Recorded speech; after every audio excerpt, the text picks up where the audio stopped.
बेरोजगारों को गांव में ही रोजगार उपलब्ध कराने के उद्देश्य से मनरेगा योजना संचालित है, जिसके तहत ग्रामीण क्षेत्र में कई विकास कार्य होते हैं। बीते 15 दिनों से ये सभी बंद हो गए और यहाँ काम करने वाले मजदूर बेरोजगार होने से उनके सामने रोजी रोटी का संकट आ गया। साथ ही अब बारिश के दिनों में भी आगे भी उनके शुरू होने से संभावना है। पंचायत एवं ग्रामीण विकास विभाग के कर्मचारियों की हड़ताल का सबसे ज्यादा असर मनरेगा योजना पर पड़ा। जिले के विकास कार्यों की प्रोग्रेस रिपोर्ट गिरकर 2% पहुंच गई।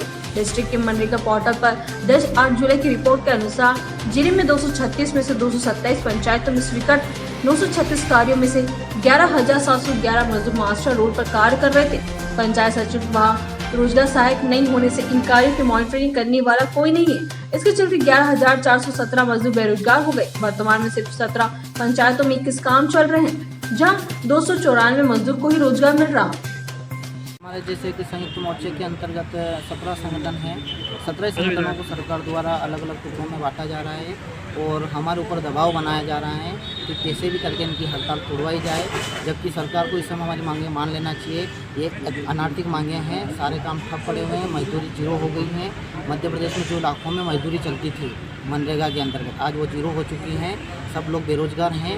हड़ताल के कारण क्या है कि सभी रोजगार के कार्य बंद पड़े हुए हैं, चाहे मनरेगा हो, नर्सरी के काम हो। हमारे वहाँ पे क्या है, भौरासा में आजीविका स्वसहायता समूह के द्वारा नर्सरी का संचालन होता है और सारी महिलाएं आज घर बैठी हुई है हड़ताल के कारण। कोई काम नहीं हो पा रहा है, गौशाला के काम बंद पड़े हुए हैं। किससे बोलोगे?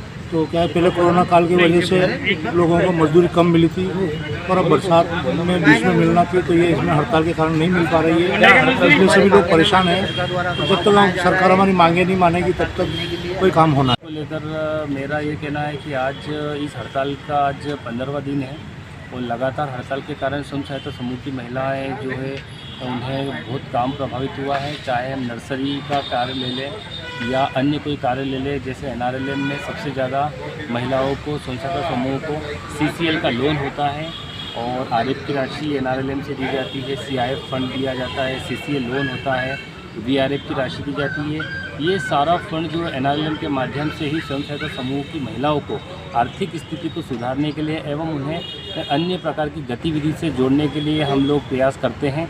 आज देखा जाए तो लगातार 15 दिन से सारी गतिविधियां रुकी हुई है और यह पूरा कार्य पूरी तरीके से ठप पड़ा हुआ है। महिलाएं आती है और जो है ताला लगा हुआ रहता है तो बेचारी जो है लौट के चली जाती है, हमें कॉल करती है, पर चूँकि हम भी इसलिए कुछ नहीं कर सकते क्योंकि हम लोग हड़ताल में हैं। तो सरकार को ये सारी समस्याएं समझना चाहिए और महिलाओं की स्थिति को देखना चाहिए और जल्दी से इसका निराकरण करना चाहिए। ग्राम पंचायत सभी संयुक्त मोर्चे द्वारा मध्य प्रदेश स्तर पर हड़ताल की जा रही है और आज 15 दिन हो गए हमको हड़ताल करते हुए और गांव में सभी मजदूरों को मजदूरी बंद हो चुकी है और सारे काम ठप पड़े हुए हैं और शासन ने अभी तक हमारी मांगे मानी नहीं गई है और उसमें सभी दूर से मतलब मजदूरों को मजदूरी के लिए काम नहीं मिल रहा है और जो मजदूर चल रहे थे सब बंद है, काम अधूरे पड़े हुए हैं और हमारी हड़ताल अभी जब तक मांगी नहीं मानेगी जब तक हमें हड़ताल चलेगी।